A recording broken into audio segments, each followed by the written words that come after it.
안녕하세요. 고품격 날라리 방송이 아니고 오늘은요, 고품격 방송으로 가겠습니다. 한준희 장지현의 원투펀치 185회 2015년 한중일 축구산업 포럼 특집으로 여러분들을 찾아뵙겠습니다. 안녕하세요. 반갑습니다. 자, 안산시가 주최를 하고 안산경찰청 프로축구단이 주관을 하는 포럼입니다. 이 얘기를 꼭 해야 될 것 같습니다. 네, 그래야 이제 자, 어쨌든 간에 K리그와 관련을 해서 많은 포럼들이 있습니다만 오늘은 정말 중요한 분들 모시고 실질적인 얘기를 잘 나눠볼 수 있는 그러한 좋은 시간이 되지 않을까 생각을 하고 있습니다. 한중일 축구 산업 포럼인데 오늘의 이 포럼 주제는 한중일 시민구단의 현황을 통한 발전 방안에 대해서 얘기를 나눠보는 시간을 갖도록 하겠습니다. 그리고 오늘 정말 대단하신 분들이 이 발제에 참여를 해 주셨습니다. 제 옆 순서부터 발제를 해 주셨는데요. J리그의 무라이 미츠루 회장님께서 직접 오셔서 발제에 참여해 주셨습니다. 자, 그리고 일본 J리그 어려웠던 구단을 아주 다시 건실하게 정상화시키는 데 큰 기여를 하신 반포레 고우의 우미노 회장님 또 발제에 참여해 주셨습니다. 자, 그리고 중국 슈퍼리그의 항저우 그린타운 통우이민 사장님께서 또 발제에 참여해 주셨습니다.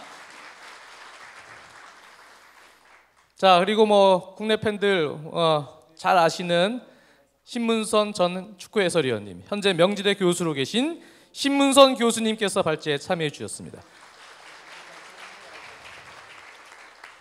한 의원님, 일단 전체적으로 발제를 다 들으면서 첫 번째로 좀 들었던 생각은 어떤 부분이었습니까? 우리 K리그의 실정은 중국의 자금력도 갖고 있지 못하고 현재로서, 그리고 일본은 우리와는 좀 다른 역사 문화적인 배경이 있다고 생각이 됩니다. 그것은 우리는 역사적으로 중앙집권 체제, 조선시대 때 임금이 사또들을 보내서 이렇게 중앙집권 체제였던 반면에 일본은 예전부터 지역과 지역, 지방과 지방 간의 봉건적인 역사를 또 겪었던 상황이기 때문에 전체적으로 시도민들의 어떤 구단에 대한 스포츠 클럽을 향한 어떤 열의와 일치된 어떤 단결이랄지 이런 부분에 있어서 우리는 일본에 비해서는 또 약점이 있는 상황에서 우리가 나아가야 될 길이 얼마나 험한지를 또 우리 신문선 교수님께서 정말 냉정하게 잘 평가를 해주셨기 때문에 오늘 이 자리가 한국 축구의 지금의 어떤 부족한 점을 어떻게 보면 인정을 하고 인지를 하는 상황에서 이제 우리가 이 상황에서의 가장 최선의 대안을 찾아야 되는 그러한 좋은 계기가 되기를 바라고 있습니다. 네. 먼저 J리그 무라이 회장님에게 한번 질문을 드리겠습니다. 많은 K리그의 시도민 구단들이 J리그 사례를 사용을 해서 그런 부분, 지역에게 다가가는 지역 밀착 마케팅을 많이 시도를 했었습니다만 그다지 효과를 많이 못 봤습니다. 회장님께서 생각하시는 우리나라만의 어떤 그런 특성은 일본과 무엇이 다르다고 생각하십니까? いや、まず今日発表を聞いてKリーグのですね教授新ムンソン教授の話を聞いて私は非常に驚きました。Kリーグが本気で改革をしていこうということが非常に伝わってきました。必ずやうまくいくなというふうに確信もしました。韓国と日本では置かれた状況が違います。日本の場合は非常に経済的に今停滞感が漂っています。人口が減少しています。それから高齢化が進んでいます。さまざまな要因があって簡単に資金がクラブに入らない状態がまずあります。経済が停滞しているということもあります。それから日本にはさまざまなエンターテインメントコンテンツがあります。もちろんスポーツも野球、それからバスケットボール、それからゴルフ、そしてスポーツ以外にもゲーム、可処分所得、いわゆる人々が楽しむためにサッカーだけにお金を使ってくれるわけでもない、構造的な背景があります。そういう環境の中で過去 J リーグ20年間やってきた中で、過度に企業に依存しすぎたクラブが企業の撤退によってクラブが、破綻するというようなことが何件かありました。なので日本は、ファイナンシャルフェアプレールールというのをドイツから学んだわけです。3期連続赤字はダメです。それから債務超過クラブは、クラブライセンスは発行されません。こういうルールも企業の経営のアップダウンに合わせてクラブ経営をしていくと、とても維持ができないので、コンスタントにまず足場を固めようというところからJ リーグのベースができました。シン・ムンソン教授がおっしゃっていたいわゆる選手強化費に過大に依存しすぎないクラブ経営を安定化させる、まず一歩一歩クラブを、オーナーとかいろんな外部の声に影響を受けずに足場を固めていくことが大事なんだというのは、まさに私はJ リーグの考え方とも共通しています。そしてまた市民クラブという形で、市民がスタジアムに足を運んで応援する、市民に愛される、この関係はもう日本と韓国も全く同じだと思っていますので、海野さんがやっているようなノウハウは少し時間かかりますけれども、確実に続けていけば強い絆が生まれて経営が安定して素晴らしいクラブになっていくと思っています。私正確にK リーグがやっている地域密着活動の内容を十分に認識しているわけではありませんが、今日ホテルとここの間をするときにアンサン市のクラブの地域貢献活動の内容を聞きました。地域貢献活動っていうのがやったけど手応えがないっていうのではなくて、これはやり続けて一定の期間経過しなければ必ず帰ってこない。例えば病院に行ったからって翌日スタジアムに来てくれるわけじゃないので、継続できているかどうかということがすごく大事です。海野さんの表があって600回年間足を運んでいるということも数年間にわたってずっとやり続けて今の結果があるので、もし日本と韓国の違いがあるとしたら、その経過した時間とか回数の蓄積が違うというだけだと私は思っています。 지속성, 사실 우리 K리그가 해결해야 될 과제인 것 같습니다. 신문선 교수님께서 이제 낙하산 CEO, 정치인에 대한 얘기도 하셨습니다만, 그 기본 구단의 존재 가치에 대해서 공감한 정치인 분들이 독립법인으로서 시민구단을 존중해주고 지속적으로 플랜을 짤 수 있게 해줘야 되는데, 지속성을 가질 수 있는, 장기적으로 내다볼 수 있는 차원에서 J리그와의 차이점 대해서 말씀해 주셨습니다. 한 의원님께서 반프레고 우민호 회장님께 질문 하나 해주시죠. 우민호 회장님께서는 정말 아시아에서 가장 모범적인 축구 경영인으로서 이제는 한국에도 많이 알려지셨습니다. 그런데 말씀드린 바와 같이 일본과 한국은 다소간 역사적 문화적인 차이로 인해서 우리 시도민 구단들도 지금은 제 생각에는 구단 프런트 분들도 그렇고 여기 지금 직원들도 많이 와 계시지만은 이제는 어떤 지역 공헌이라든가 사회 지역 밀착 활동, 이러한 이론적인 부분들에 있어서는 우리 구단 직원분들도 이제는 잘 알고 계시고 그것을 하기 위해서 또 많은 노력을 하십니다. 그런데 말씀드렸던 대로 기본적인 어떤 역사 문화적 배경에 다소간 차이가 있기 때문에 우리는 일본에 비해서는 조금 더 열악한 배경 상황에서 이제 출발을 한다는 생각을 하게 되는데, 이러한 어떤 한국 K리그의 현실에 우민호 회장께서 뭔가 좀 조언을 해주실 게 있다면 어떤 것이 있을지 궁금합니다. 日本のプロリーグは政治と宗教はノータッチです。政治に関係なくチームを愛してくれている人は右から左まで多くいます。2ついい例があります。あるチームが、頑張りまして優勝しました。で、スタジアムを作ってほしいと市長にお願いしました。市長は2回優勝したら作るって公に言いました。ところが、なかなか作りませんでした。そのために、あるチームの社長が立候補して市長選に出ました。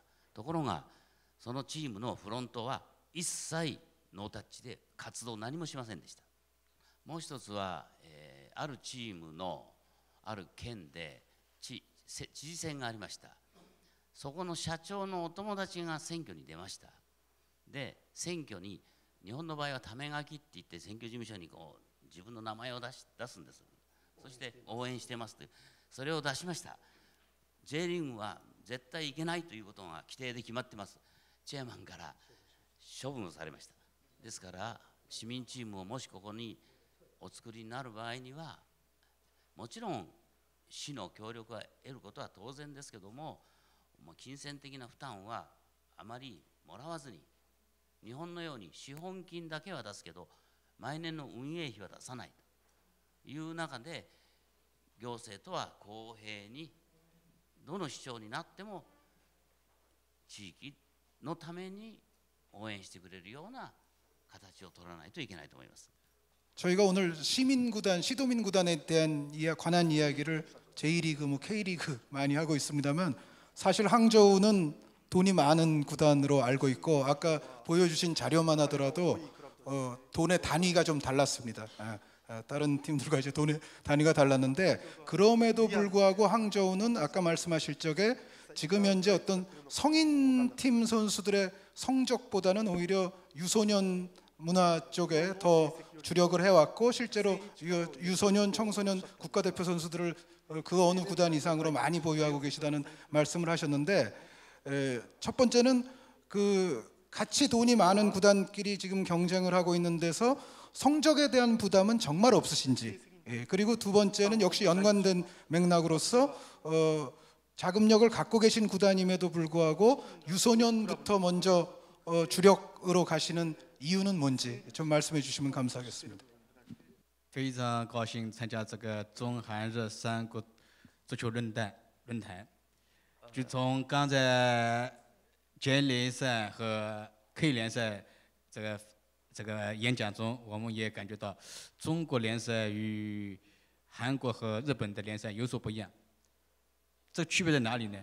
第一个，我们没有政党之间的干扰。 所以不存在这个政治上的这个对选举也好，政治上的一些的对球俱乐部的影响。第二个，从球队的性质来讲的话，不存在一个市民俱乐部的概念，因为每一个球队或者每一个俱乐部背后都有一个大的企业集团。这个企业集团只有两种分法，一种从所有制来讲是国有企业。 比如说北京国安、山东鲁能，另一种是民营企业，包括恒大、广州恒大，包括我们杭州绿城足球俱乐部，都是民营企业。但是我们说没有市民俱乐部，并不等于说这个俱乐部的构成是平等的，因为背后不同的财团、不同的所有制的企业。 作为投资方，他的对足球俱乐部和球队的投入层次是不一样的。我们这里也有豪门俱乐部，也有中下规模的俱乐部。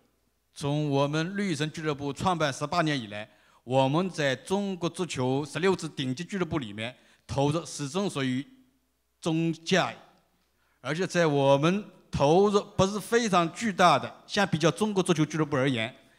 我们是拿出了10%到20%的资金，投入到我们青少年足球培养里面。因为我们的老板，我们的那个投资方，他对足球的认识有中国足球有两种，一种就是急功近利，我拿金钱去砸出一个响声来；另外一种坚持从青少年足球培养里面10年磨一剑，所以这里就会产生一个矛盾。 就功利性的、短期目光和长远的培养目标会产生一个矛盾，所以我们这个平衡的目的在什么？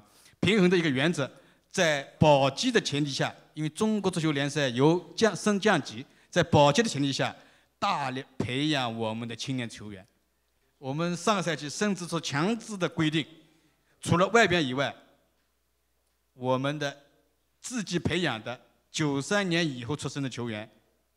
是去年的时候，93年出生的球员不得少于4个，首发阵容。所以我们在中超足球比赛过程中感到很大的压力，但也尝到了甜头。这个球队30个人里面，有15个以上是93年以后出生的球员，自己培养的。而我们的预备队20个预备队队员全部是95年和97年出生的。全部从我们自己俱乐部的足球学校里面，从小孩子一起培养起来的。他们不少已经进入了中国国少队、国青队、国奥队。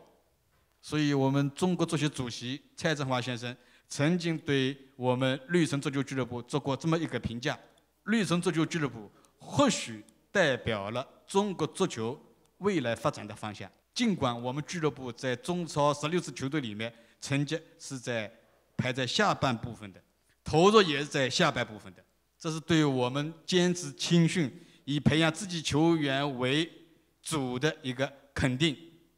통우이민 사장님의 아주 팀에 대한 얘기 잘 들었습니다. 자, 지금 많이 기다렸을 텐데요. 신문성 교수님, 사실 오늘 제일 중요한 질문을 해야 될 것 같습니다. 우리 K리그의 시도민구단 현실에 대해서 아주 냉혹하게 꼬집어서 말씀을 해주셨습니다.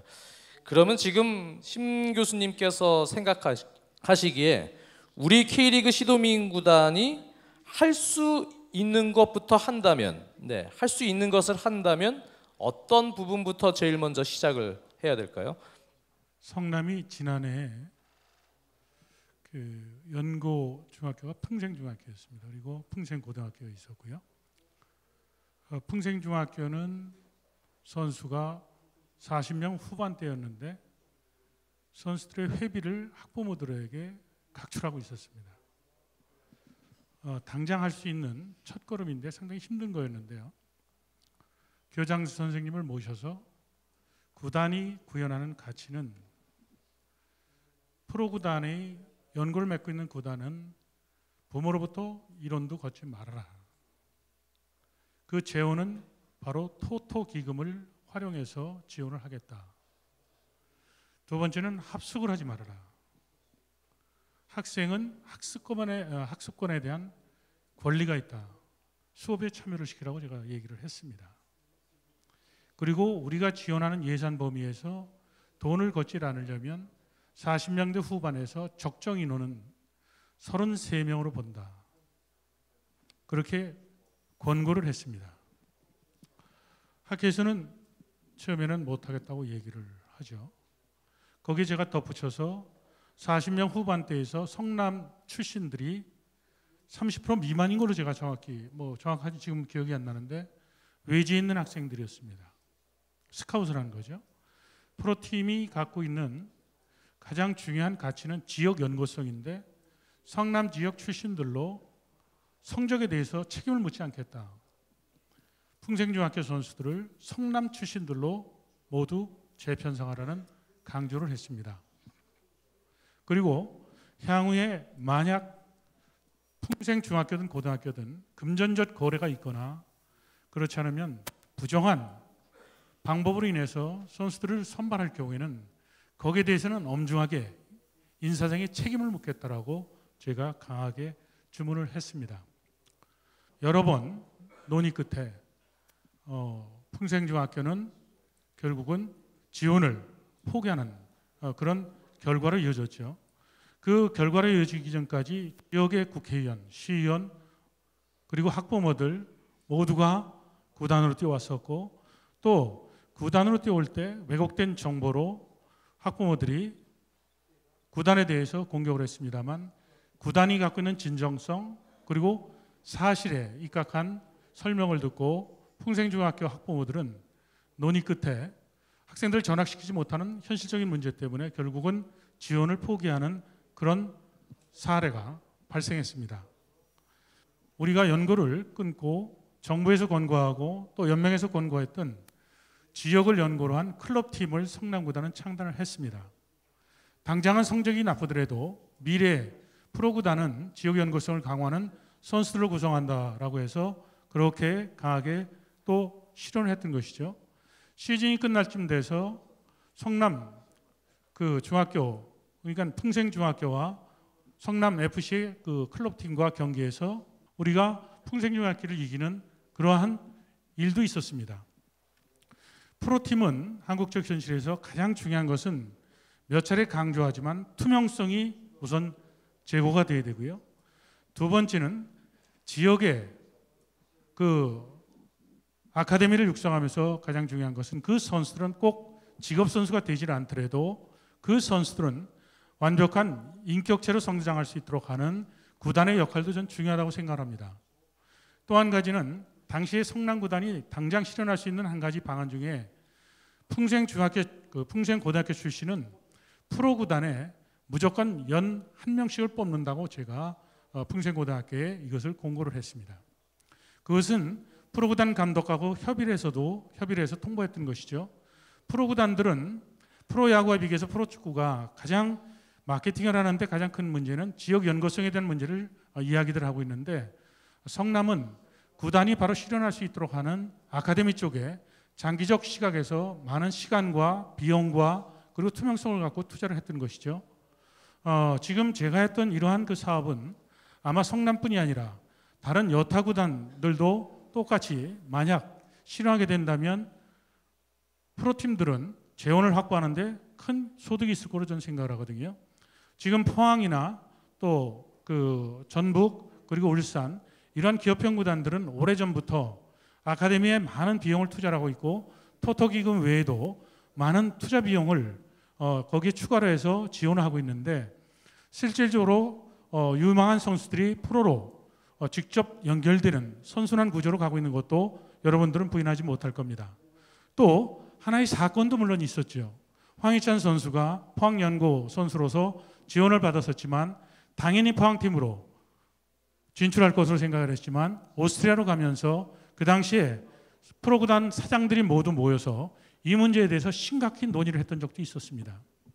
앞으로 한국 프로축구가 제도적으로 그리고 시스템을 강화하면서 한국 프로축구의 현실적인 예산의 한계 그리고 또 지역 연고팀들과의 그런 강화를 통해서 우수 선수를 육성하고 영입하는 이런 부분들을 잘 건강히 하면 구단의 재정적인 부분에서 많은 부분을 개선할 수 있다고 생각합니다. 또 한 가지 당장 실현할 수 있는 것 중에 제가 한 가지 제안한다면, 시도민 구단은 30대 또는 20대 후반 선수들은 전체 엔트리에서 일정 비율 제한을 해야 됩니다. 지역 연고에 둔 연고고등학교 선수를 많이 받고 어린 선수들을 많이 받아서 그 선수들의 상업적 가치를 끌어올려서 이적료로, 지금 아까도 얘기를 했지만 입장 수입이 전체 매출 대비해서 4% 5%밖에 되지는 않는 거거든요. 그래서 이적료 수입을 현실화시키는 그런 전략을 갖고 당장 실현하면 제가 볼 때는 구단의 재정적 부분에서 상당한 부분은 개선시킬 수 있지 않을까 그런 생각을 합니다. 이러한 직접적으로 지금 당장 실현할 수 있는 이러한 부분들은 앞서도 말씀드렸지만 축구에 대한 전문성을 갖고 있는 경영자가 소신을 갖고 이것을 실현시키는 것이 바람직하다고 저는 생각을 합니다. 네, 말씀 감사합니다. 일단 현실적인 토토 잉여금에 대한 직접적인 유소년 지원에 대한 투명성 제고, 그리고 텃밭에 이제 씨를 뿌리는 단계부터 시작을 해서 지역 연고성을 정말 대폭 더 강화해서 K리그가 다시 나가지 않은 이야기부터 해서 신문선 의원님께서 마지막으로 말씀을 잘 해주셨습니다. 여기 오늘 참석하신 분들 중에 질문 있으신가요? 예.